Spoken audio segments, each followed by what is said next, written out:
हाँ सर, अम्मी सना पे प्रेशर डाल रही थी, लेकिन उन्हें तो बस एक बच्चे की आरजू थी जो अगले महीने आने वाला है। वैसे अम्मी भला सना के लिए प्रॉब्लम क्यों क्रिएट करेंगे? साहब, घर में बच्चे की ख्वाहिश रखना कोई गुनाह तो नहीं है ना। ये मेरा बड़ा बेटा है, बिन औलाद रहेगा तो लोग कैसी कैसी बातें करेंगे। ये मेरे छोटे बेटे की बीवी आफरीन है, इसको एक बच्ची है। मैं तो इसलिए कह रही थी, सब कुछ ठीक ठाक चल रहा था, पता नहीं क्यों चली गई। सना कौन से डॉक्टर के पास ट्रीटमेंट के लिए जाती थी? सर, मेरे शौहर खुद एक डॉक्टर हैं और सना भाभी की देखरेख वही कर रहे थे। क्या आप यकीन के साथ कह सकते हैं कि इस बार प्रेगनेंसी में कोई कॉम्प्लिकेशंस नहीं थी? जी नहीं, इस बार की प्रेगनेंसी में कोई प्रॉब्लम नहीं हुई। और सना भाभी सिर्फ मेरी पेशेंट ही नहीं बल्कि मेरी भाभी जानती है। उनका यूट्रस वीक था, इसलिए 2 बार उनका मिसकैरेज भी हुआ था। ये ऐसा तो नहीं कि पहले 2 बार यूट्रस कमजोर था इसलिए बच्चा गिराना पड़ा था, और इस बार नीयत कमजोर थी इसलिए बच्चा गिराने का प्रेशर था उन पर। मेरा मतलब लिंग परीक्षण से है। देखिए सर, ना तो मेरे घर वालों की ऐसी सोच है और ना इस तरह का कोई गलत काम मेरे क्लिनिक में होता है। अगर आपको यकीन ना हो तो मेरे रिकॉर्ड्स चेक कर सकते हैं, या फिर बाहर बैठे हुए मेरे पेशेंट से पूछताछ कर सकते हैं। ना तो मैं गलत काम करता हूँ और ना गलत काम में किसी का साथ देता हूँ। सना से आखिरी बार कब मिले थे और कहाँ मिले थे? घर पे, कल सुबह ब्रेकफास्ट के वक्त। ठीक है।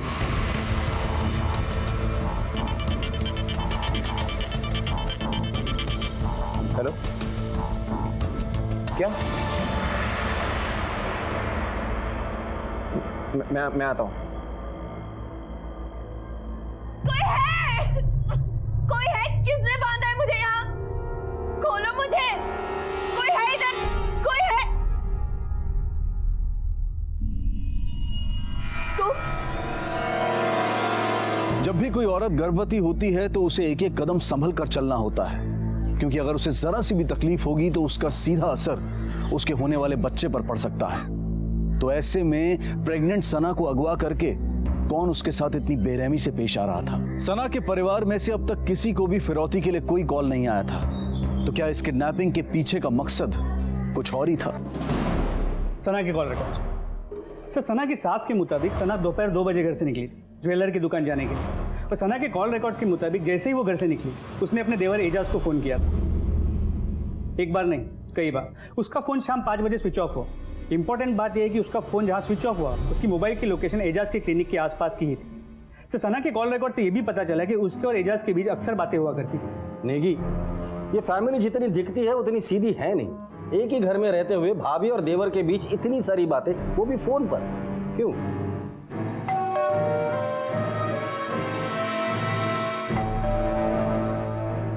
अरे कोई दरवाजे पे आया, तेरा ध्यान ही नहीं है। नमस्ते। नमस्ते। उमा बहन, सना घर में नहीं है, बाद में आना।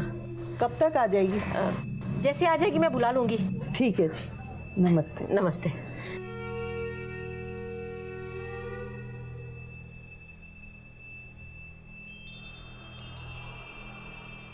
अरे क्यों इतना उदास हो रहा है? देख बेटा, किसी के चले जाने से दुनिया खत्म नहीं हो जाती।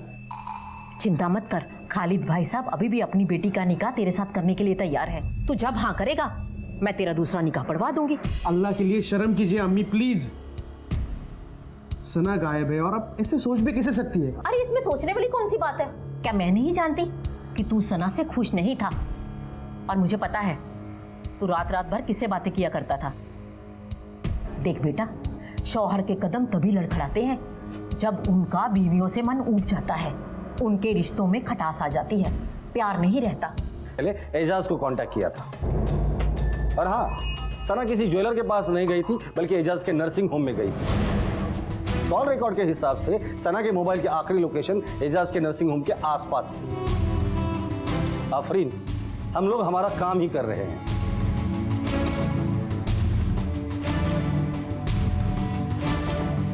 देखिए, आप मुझे छोड़िए। देखिए, आप मुझे छोड़िए, मेरे हॉस्पिटल। चुपचाप चलो हमारे साथ। क्या करेंगे मेरे साथ? क्या आपने? मैं सर, मैंने कुछ नहीं किया सर। सर, आप मुझे क्यों मार रहे हैं? सर, मेरा विश्वास मानिए सर, ना भाभी और मेरे बीच में ऐसा कुछ नहीं था जैसा सोच रहे हैं सर आप। सर, मैं गायनेकोलॉजिस्ट हूँ सर। सर, सना भाभी नहीं सर, और भी बहुत सारे पेशेंट्स आते हैं मेरे यहाँ, फीमेल पेशेंट, सबके टच में रहता हूँ सर मैं। टच में नहीं रहता है तू, आमने सामने रहता है। दीपक,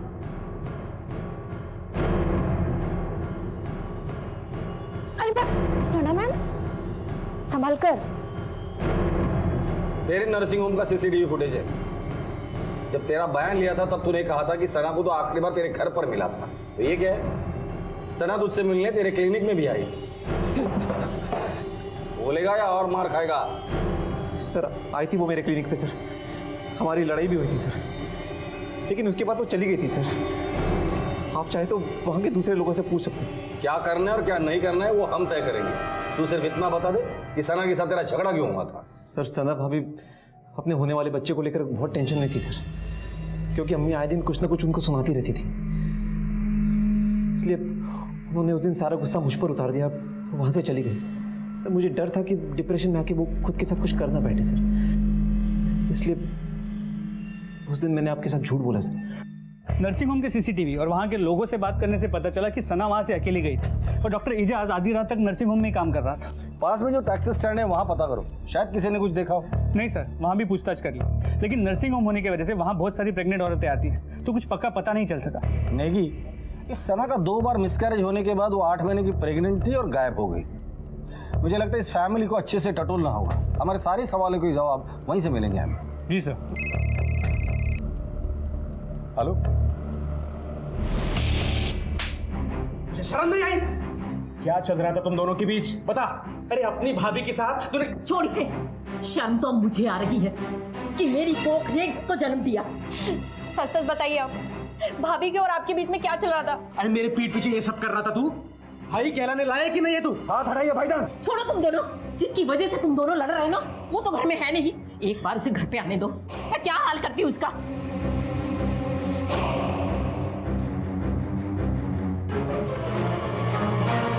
छोड़ दो मुझे जाने दो, छोड़ दो। मैंने क्या बिगाड़ा तुम्हारा? छोड़ दो मुझे जाने दो, अल्लाह के लिए जाने दो। मैंने तुम्हारा क्या बिगाड़ा? मुझे जाने दो प्लीज, छोड़ो मुझे, छोड़ दो मुझे, जाने दो प्लीज, जाने दो मुझे।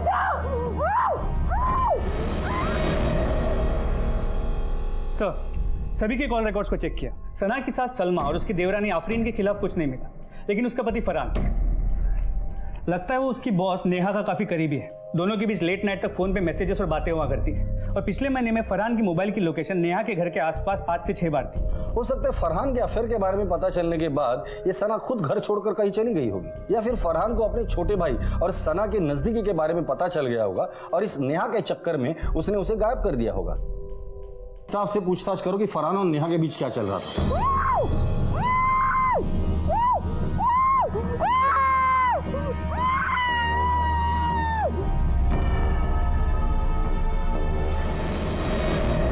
सर अक्सर फरहान और नेहा मैम ऑफिस आवर्स के बाद कैबिन में बंद रहते थे। हाँ सर, मैंने एक दिन देखा था मैडम अपना केबिन लॉक करना ही भूल गई थी। Madam sorry. मैडम के साथ फरहान सर को बहुत बार देखा है। मैडम तो उसे अपनी कार में पिक करती थी उसके घर से। अब तक की तहकीकात में सना के परिवार से जुड़ी काफी अजीब बातें पुलिस के सामने आई थी। बाहर से पुरसुकून दिखने वाले रिश्तों में अंदर से बेकरारी भरी हुई थी। रिश्तों में आई दरारें साफ दिखाई दे रही थी। पुलिस के शक के दायरे में अब भी परिवार के सभी लोग थे।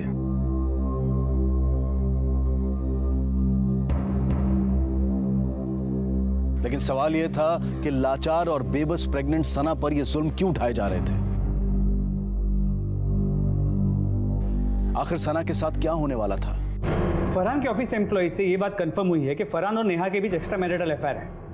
उठाकर लेकर और इस फरहान और नेहा को। जी सर।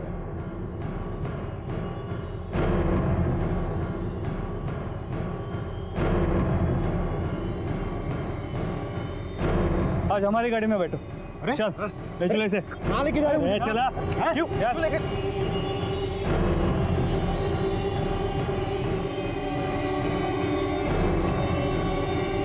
अरे क्या बदतमीजी है? Leave my hand, I said leave my hand.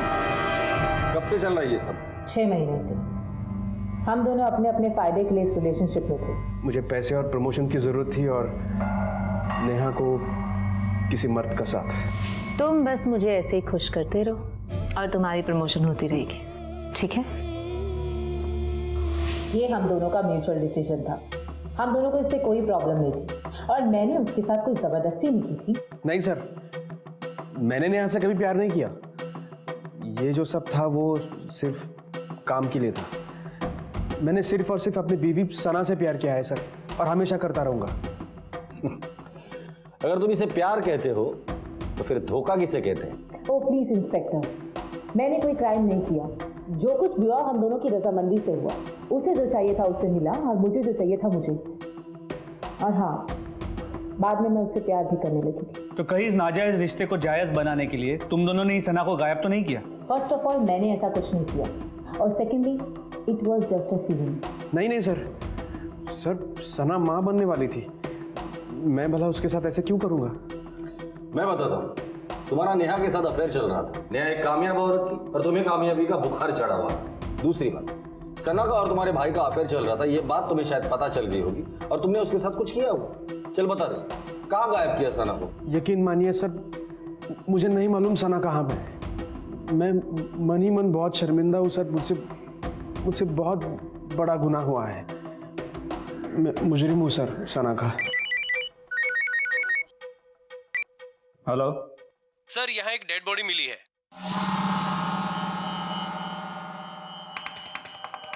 Sir क्या?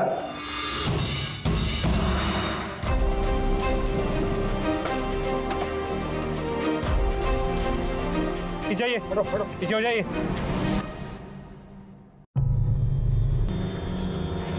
ये तो सना है। और सर इसका पेट काट के ऐसे मारा है, बच्चा भी नहीं। एक माँ बनने वाली औरत को इस तरह मारने के पीछे मकसद क्या हो सकता है? नफरत, दुश्मनी? सिर्फ माँ को मारा है या बच्चे को भी मारा है? आसपास देखो कुछ मिलता है क्या?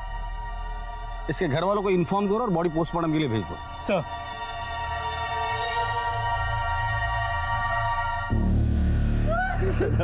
सना, मेरा बच्चा उठ। सना, उठ मेरा बच्चा, मेरा बच्चा उठ। सना, सना उठ। क्या हुआ? मार डाला तुम लोगों ने मेरी बच्ची को। अरे कैसे शौहर हो तुम? तुम्हें अपनी बीवी और होने वाले बच्चे पर जरा भी तरस नहीं आई? अरे नहीं संभाल सकते थे तो शादी क्यों की थी? मेरे बेटे पे इल्जाम क्यों लगा रही हो? तुम्हारी तो बेटी गई थी घर से झूठ बोलकर। हाँ गई थी, तुम्हारे छोटे बेटे को ही तो मिलने गई थी। एक दिन भी सुकून की जिंदगी जी नहीं पाई मेरी बच्ची तुम्हारे घर में। बोल, क्यों मारा तूने मेरी बेटी को? बता क्यों मारा? इंस्पेक्टर साहब, इन लोगों को छोड़ना मत।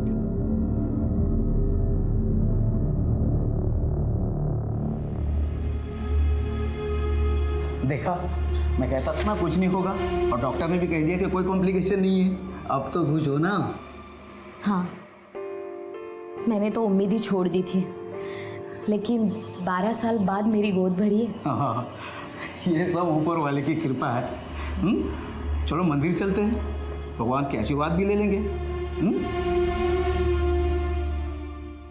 सर, सना की पोस्टमार्टम रिपोर्ट आ गई। एक शॉकिंग न्यूज। क्या? इसके मुताबिक सना प्रेग्नेंट नहीं थी। क्या? ऐसे कैसे हो सकता है? एजाज कहाँ है? होगा अपने नर्सिंग होम में। क्यों, क्या हो गया? सना की पोस्टमार्टम रिपोर्ट आई है जिसमें साफ साफ लिखा है कि सना प्रेग्नेंट नहीं थी। ये नामुमकिन है, आपकी रिपोर्ट ही गलत है। ऐसे कैसे बोल सकते हैं आप? सोनोग्राफी की रिपोर्ट है हमारे पास। ये देखिए सोनोग्राफी की रिपोर्ट। मेरा बेटा खुद इलाज कर रहा था उसका। अब क्या जवाब है आपके पास? इसका जवाब हम नहीं, आपका डॉक्टर बेटा देगा।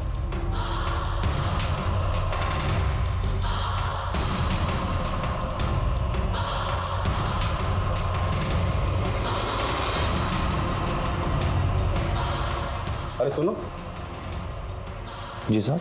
डॉक्टर एजाज कहाँ है? साहब को आज सुबह से मैंने देखा नहीं, शायद वो नहीं आए हैं। पुलिस के लिए खुलासा हैरान कर देने वाला था कि सना प्रेग्नेंट नहीं थी। क्या सना जानती थी कि वो 8 महीने की प्रेग्नेंट नहीं है? क्या सना मुजरिम थी या फिर वो खुद किसी जुर्म का शिकार थी? उसके साथ ये सब किसने किया था? किसने मारा था उसे? उसके पति फरहान ने, उसकी सास ने, उसके देवर एजाज ने, या उसकी देवरानी आफरीन ने, या फिर कोई और ही था इस साजिश के पीछे?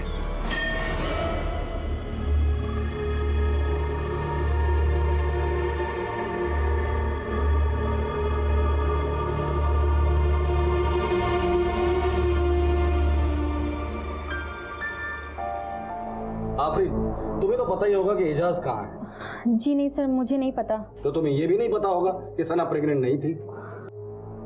सर पिछले कुछ दिनों से उन दोनों के बीच कुछ हरकतें तो चल रही थी और एजाज भी मुझसे कुछ कटे कटे से रहते थे। एजाज आपका फोन।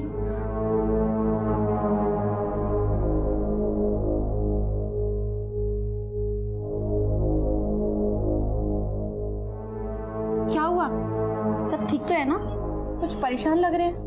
और सना भाभी को क्या हुआ? फोन किसका आया था? अब पता नहीं। हेलो। वो मुझसे कुछ छुपा रहे थे। मुझे लगा था कि दोनों के बीच में कुछ चल रहा है। फिर मैंने सोचा कि एजाज अपनी भाभी के साथ ऐसा क्यों करेंगे, और अगर उनके पेट में बच्चा नहीं था तो वो उनको धोखे में क्यों रखेंगे? एक औरत के जज्बातों के साथ वो ऐसा क्यों करेंगे? आफरीन, तुम्हारे इन सारे सवालों के जवाब एजाज ही देगा। एजाज अगर यहाँ आता है या आप लोगों को कांटेक्ट करता है तो सबसे पहले आप लोग हमें इन्फॉर्म करें।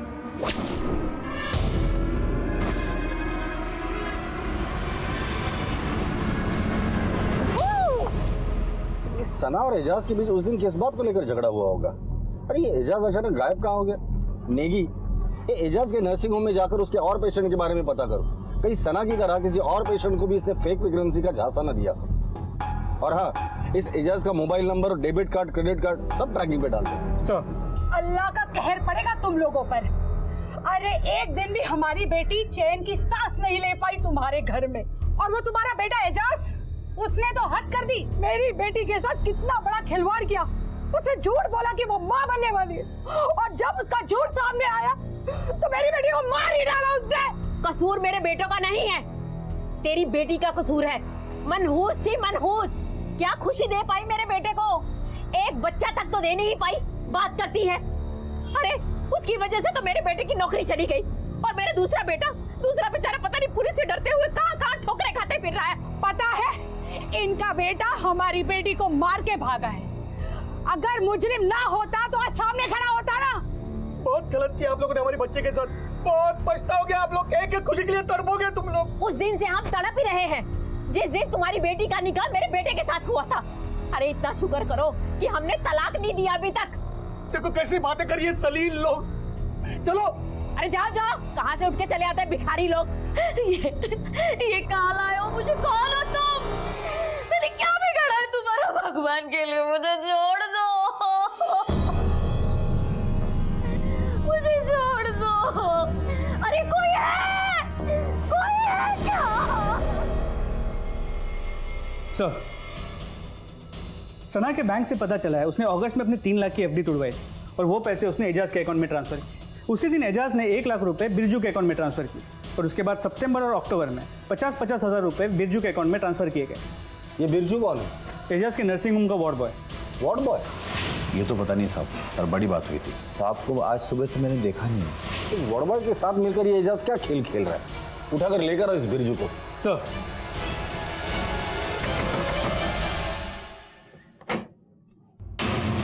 बिरजू। साहब मेरा बच्चा चोरी हो गया। सब कुछ भी कीजिए, मेरा बच्चा ढूंढ लाइए। मैं आपके हाथ जोड़ती हूँ साहब, मेरा बच्चा ला दीजिए। हमें नहीं पता साहब, हमें तो ये भी नहीं पता कि हमारे पति के पास इतना पैसा आया कहाँ से। साहब हमारा बच्चा। आपका बच्चा चोरी कैसे हो गया? साहब वो दिन ना, चलो चलो चलो, दर्शन करने जाना ना मुन्ना। सुनो, हाँ मुन्ने को ना भगवान के अच्छे से दर्शन करवा के लाना। स्वाति, मैं मुन्ने को अच्छे से भगवान के दर्शन भी करवाऊंगा और आशीर्वाद भी दिलाऊंगा। तू एक काम कर, तू फटाफट खाना बना। वैसे मुझे नर्सिंग होम भी जाना है ना। हाँ स्वाति, स्वाति, क्या हुआ? बर्बाद हो गया। मुन्ना कहाँ है? किसने मेरे सर पे मारा पीछे से? मुन्ना को लेकर चला गया। स्वाति मैं क्या करूं? क्या चल रहा है ये सब? बोल। अब हमको छोड़ दो साहब, हम गरीब आदमी हैं साहब। तू और गरीब? भगवान करे इस देश में तेरे जैसे ही गरीब पैदा हो जिनके अकाउंट में 2 लाख रुपए हो। साहब कैसी बात कर रहे हैं आप? मेरे अकाउंट में 2 लाख रुपए, मेरे पास कुछ नहीं है साहब। वही 2 लाख रुपए जो पिछले 3 महीने में डॉक्टर एजाज ने तेरे अकाउंट में ट्रांसफर किए थे। वो तो डॉक्टर साहब से हमने लोन लिया था हमारे बहन की शादी के लिए।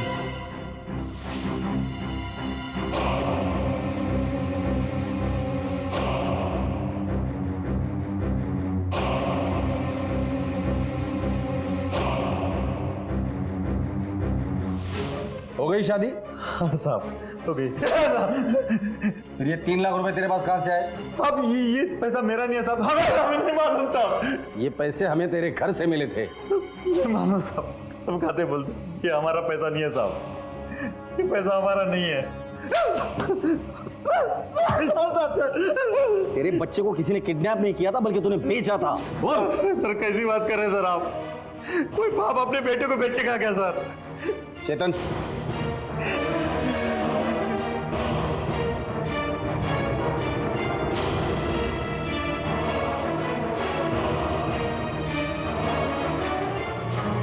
इनको तो जानता ही होगा, ये तेरा ही बच्चा है ना, इनको ही बेचा था ना अपने बच्चे को। बोल।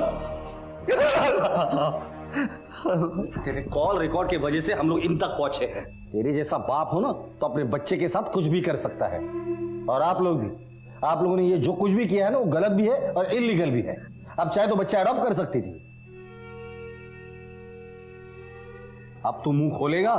साहब पैसों के लालच में हमने हमारा बच्चा इनको भेज दिया था, लेकिन ये सब हमारे दिमाग में डॉक्टर एजाज ने भरा था साहब। साहब डॉक्टर साहब हमसे हमारा बच्चा खरीदना चाहते थे 3 लाख रुपए में। हमारे लिए 3 लाख रुपए बहुत बड़ी रकम थी। हमने सोचा बच्चे का क्या है, बीबी और एक बच्चा पैदा कर लेगी। तभी सब 10 अक्टूबर के करीब ये लोग हमसे मिले। ये लोग हमें 5 लाख रुपए दे रहे थे, तो हमें लगा साहब पैसा ज़्यादा दे रहे थे, तो हमने हमारा बच्चा इनको भेज दिया साहब। डॉक्टर साहब और सना मैडम को मना कर दिया। इस वजह से उन दोनों में काफ़ी झगड़ा भी हुआ था साहब। इस बिरजू के बात पे यकीन करें तो एजाज और सना अपने ही फैमिली के साथ खेल रहे थे। बिरजू के बच्चे को अपना बच्चा बताकर धोखा दे रहे थे। अगर ये दोनों ही प्लान में शामिल थे तो फिर सना को मारा किसने और क्यों?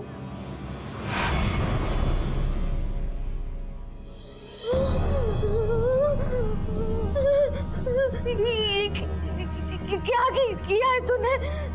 मैंने क्या बिगाड़ा? क्या करने वाले हो तुम? नहीं तो क्या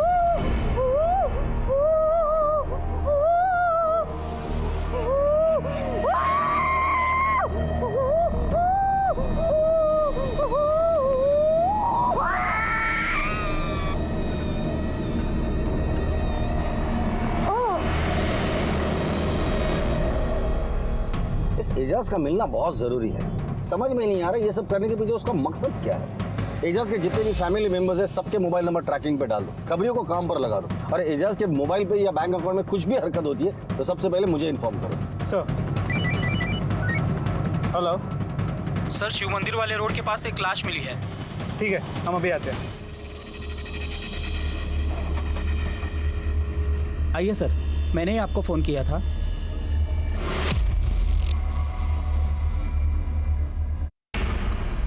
आसपास चेक करो, कुछ मिलता है क्या? सर ये देखिए सर,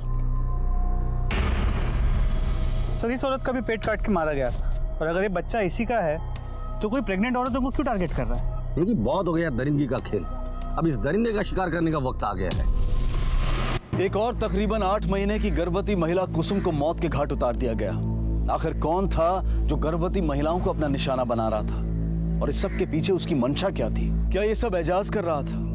इस बेरहमी से पेट काटकर बच्चा निकालकर वो अपनी किस जहनियत का सबूत दे रहा था? सच जानने के लिए पुलिस एड़ी चोटी का जोर लगा रही थी। सर ये केशव है। इन्होंने अपनी बीवी कुसुम की किडनैपिंग की कंप्लेंट जनकपुरी थाने में लिखवाई, लेकिन उसकी बॉडी हमारे एरिया में मिली।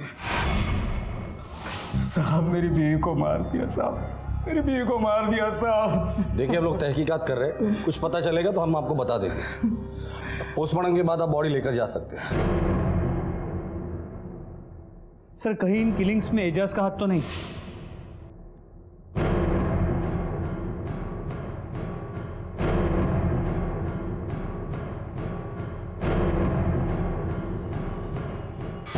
तो 16 अक्टूबर को जनकपुरी के शिव मंदिर एरिया से कुसुम गायब हुई, और सना एजाज के नर्सिंग होम के यहाँ से अगवा हुई, जो कि चाणक्यपुरी में। दोनों की बॉडीज हमारे एरिया में मिली। ये जो कोई भी है इसके पास 4 व्हीलर होना जरूरी है इन प्रेग्नेंट औरतों को अगवा करने के लिए। नेगी, पोस्टमार्टम रिपोर्ट के हिसाब से इन दोनों औरतों को नशे की दवा दी गई थी। दोनों का पेट सर्जिकल इक्विपमेंट से काटा गया था और दोनों की डिलीवरी की डेट नजदीक थी।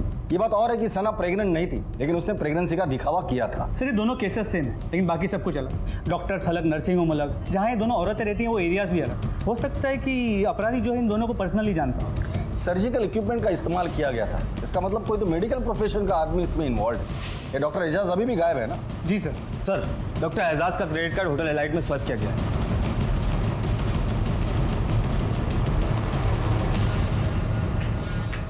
ये डॉक्टर एजाज है, ये यहाँ रुका है? जी सर।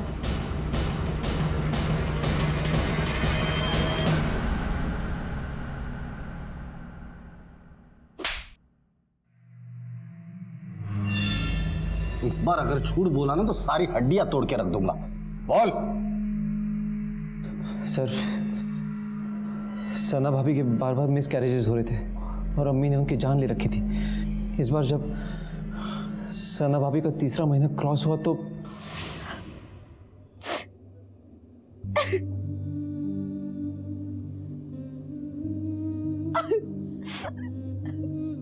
भाभी,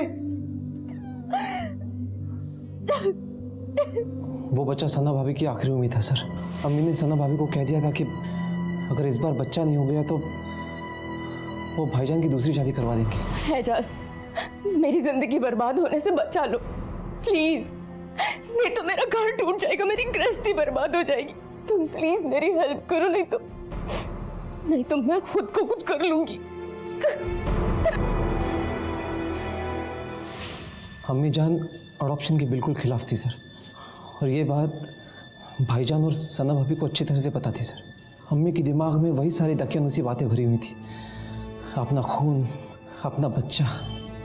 इसलिए मैंने ही सना भाभी को फेक प्रेगनेंसी का आइडिया दी सर।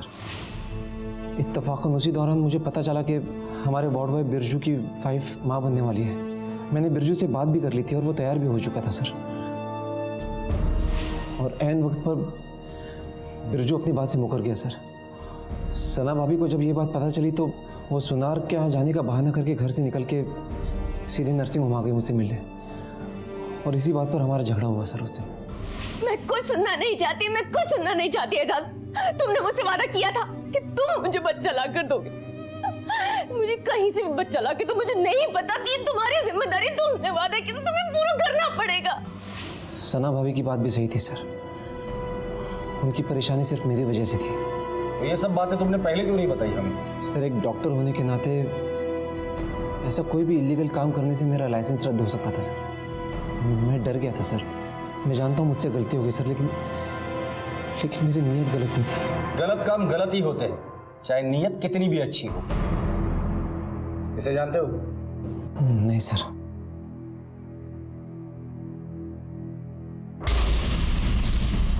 हाँ माँ, मैं बिल्कुल ठीक हूँ, आप चिंता मत करो। मैं भी बस आ रही हूँ, रास्ते में ही हूँ।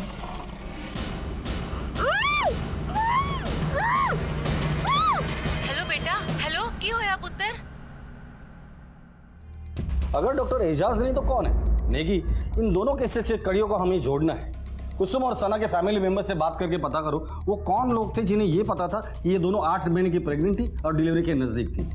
जी सर।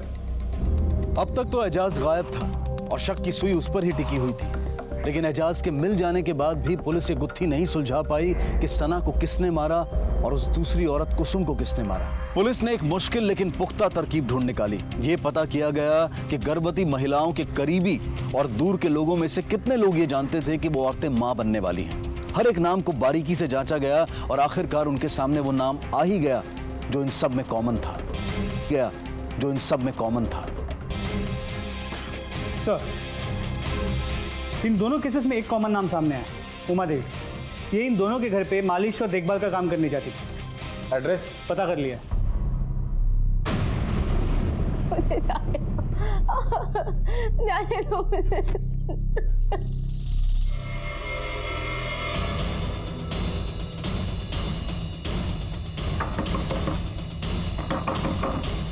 नेगी, तोड़ दो दरवाजा। सर।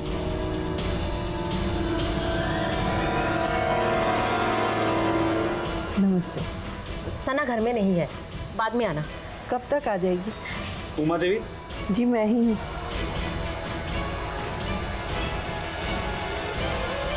साहब आप कैसी बातें कर रहे हैं? कुसुम और सना मेरी बेटियों जैसी थी, भला मैं उनको क्यों मारूंगी? उमा जी, कुसुम और सना के गायब होने के वक्त से लेकर मौत होने तक आप कहाँ थी?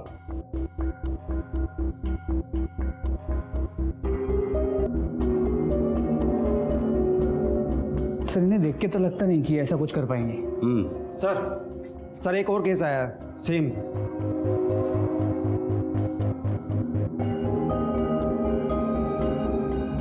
सर ये मेरी बहू देविका 8 महीने की प्रेग्नेंट थी सर, खो गई है। आप किसी उमा देवी को जानती है? हाँ, वो मेरे पड़ोस में रहती है, मेरी बहू की मालिश करती है। उमा जी, आप जिन जिन घर में मालिश के लिए जाती थी, कैसे जाती थी आप वहाँ? साहब मेरा पोता राहुल ऑटो चलाता है, वही अपने ऑटो में मुझे ले जाता था। ठीक है, उसका नंबर दीजिए मुझे। देखिए सर। साहब क्या बात है, आप राहुल का नंबर क्यों पूछ रहे हैं? सर राहुल का नंबर ट्रेस हो गया।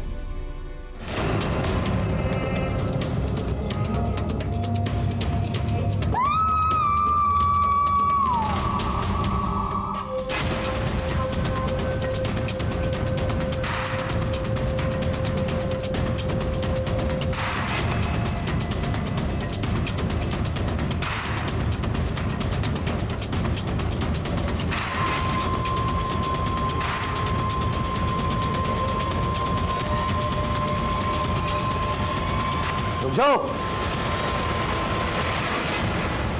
Sorry sir. रुक जाओ। सर ये देखिए। आपको गलतफहमी हुई है, मेरा पोता ऐसा कुछ नहीं कर सकता, वो किसी को मार नहीं सकता। सर मैं बता रहा हूँ, सर मेरी बात बोल। उठाओ इसे। सर मार क्यों रहे हैं सर? मैं आपको सब बताता हूँ सर। बोल बोल बोल। सब बताता हूँ। हाँ मैंने ही सबको मारा है सर। सर मार क्यों रहे हैं सर? मैं बता तो रहा हूँ आपको सर। और क्या करता सर? मैं बचपन से ही डॉक्टर बनना चाहता था, पढ़ने में भी अच्छा था, नंबर भी ठीक ठाक आते थे सर। कॉलेज गया था सर एडमिशन लेने के लिए, वहाँ पता चलता है डोनेशन देनी पड़ेगी पूरे 20 लाख रुपए। इतनी बड़ी रकम मैं कहाँ से लेकर आता बताइए? तो सोचा कुछ पैसे जमा कर लेता हूँ, अगर डॉक्टर नहीं बन पाया तो कुछ धंधा ही कर लूँगा, और पैसों के लिए कुछ शॉर्टकट तो चाहिए था। फिर मैंने ऑटो चलाना शुरू किया, और फिर ना सर मैंने एक दिन अखबार में भी पढ़ा कि बे औलाद लोग नवजात बच्चे के लिए 3-3 लाख रुपए देने को तैयार है। और सच बताऊँ सर, मैंने हॉस्पिटल से भी बच्चे चुराने की सोची थी, लेकिन फिर याद आया वहाँ तो सीसीटीवी कैमराज और सिक्योरिटी भी टाइट होती है। सोचा बच्चे को रहने देता हूँ, माँ को ही उठा लेता हूँ बच्चे के साथ। और वैसे भी सर 8-9 महीने की प्रेग्नेंट औरत में जानी कितनी होती है। और दादी जिन जिन घरों में मालिश करने को जाती थी, मैंने उन सारी औरतों पर नज़र रखी। और सिजेरियन बच्चा कैसे पैदा करते हैं सर, वो मैंने ऑनलाइन वीडियोस देख देख कर सीख लिया था। लेकिन सर मेरी किस्मत बड़ी ख़राब रही। मैंने जब पहली औरत को किडनैप किया और फिर उसका ऑपरेशन किया, लेकिन उसके पेट में तो बच्चा ही नहीं था। मुझे लगा सर मुझसे गलती हो गई। और दूसरी औरत का तो बच्चा निकालते निकालते बच्चा ही मर गया। लेकिन मैं इन औरतों को नहीं मारना चाहता था सर, मैं तो बस अपनी दादी का सपना पूरा करना चाहता था, डॉक्टर बन के। अपने दादी का सपना पूरा करने के लिए तो 2 परिवार का सपना तोड़ दिया, उनकी खुशियां छीन ली। अब जेल में सड़कर पूरा करना अपने दादी का सपना। सर मैं तो सब बता दिया आपको, मैं कुछ नहीं छुपाया आपसे सर। सॉरी सर, गलती हो गई, मेरी बात तो सुन लो, मैंने सब बता दिया आपको।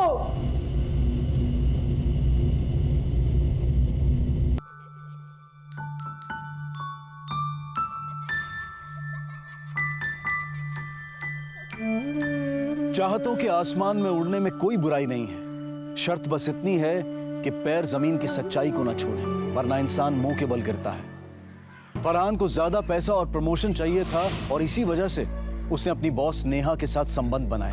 सलमा को सना से फरहान का वारिस चाहिए था, जिसके लिए डॉक्टर एजाज ने गलत रास्ता इख्तियार किया।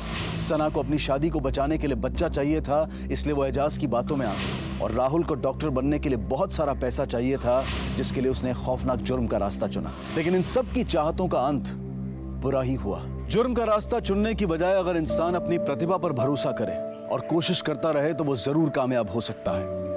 इसी विचार के साथ अब मैं अनूप सोनी आपसे विदा लेता हूं। फिर मुलाकात होगी अगले एपिसोड में एक और चौंका देने वाले केस के साथ। तब तक अपना और अपने परिवार का ख्याल रखें और देखते रहें क्राइम पेट्रोल डायल 100। सबक एक को सीख हम सबको।